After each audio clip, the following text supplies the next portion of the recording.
In this world, you'll have tribulation, and that's where fear and anxiety and worry might enter. But then he offers this mic drop of a line, take heart. When he knows their hearts are in despair from the warnings he's giving, he then says, take heart. I've overcome the world. See, I love a quote from Pastor Jonny Ardavanis in his book, Consider the Lilies. If you're someone who struggles or wrestles with anxiety, I would beg you to get that book. Consider the Lilies is what it's called, by Jonny Ardavanis. It's one of the best books I've ever read for people struggling with anxiety. And one of the things he says pretty early in the book is that peace is not something we find, it's something we receive while we gaze at Jesus.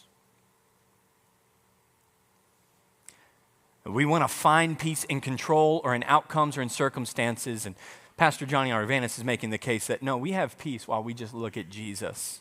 Why? Because he's overcome the world. In this world, trouble is promised, but so is peace.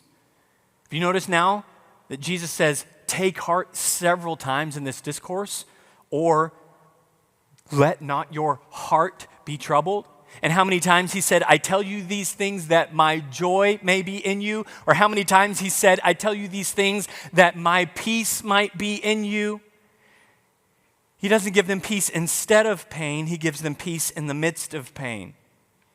Not peace from their circumstances, but peace from his presence with them, his promises to them. Peace from his current presence with them, and peace from his promised presence with them. They're with him right now, and so they're going to have peace with him. He's saying, in a little while, you'll see me again, and your joy is going to be full.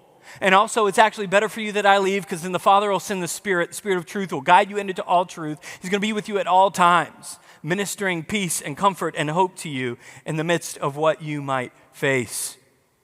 All these things that, I'm telling you this so that you don't lose heart. Take heart. I'm telling you this that your joy may be full. I'm telling you this that your peace might be in me. All that stuff together ought to help us see how much Jesus cares about what's going on in our hearts. Not just what's happening to us externally. He absolutely cares about those things as well. But if that's all he cared about, he'd pick us up and drop us on the other side of the valley of the shadow of death. Instead, he cares about what's going on in our heart and wants us to grow and be refined through the valley of the shadow of death, wherein we need not fear. Why? Because he's with us and his rod and his staff are comforting us. See, sailors don't throw out an anchor to stop the storm. They throw it down to stay grounded in the storm. And Jesus is saying, in this world you'll have tribulation, but take heart, for I have overcome. Take heart because you've got an anchor in the storm. And what we can do is we can take our anchor and throw it over to another ship rather than the seabed. And we'll cast our anchor onto our hopes and dreams. We'll cast our anchor onto our productivity. We'll cast our anchor onto our attempts to control, or onto comfort, or onto distraction.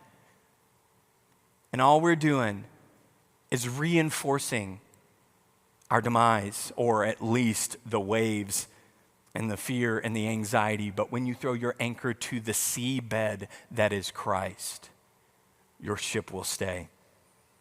Only Jesus can overcome the world, not all those other things in our life. The world, the flesh, and Satan will do everything possible to try and convince you that he has not really overcome the world. Have you read the newspaper?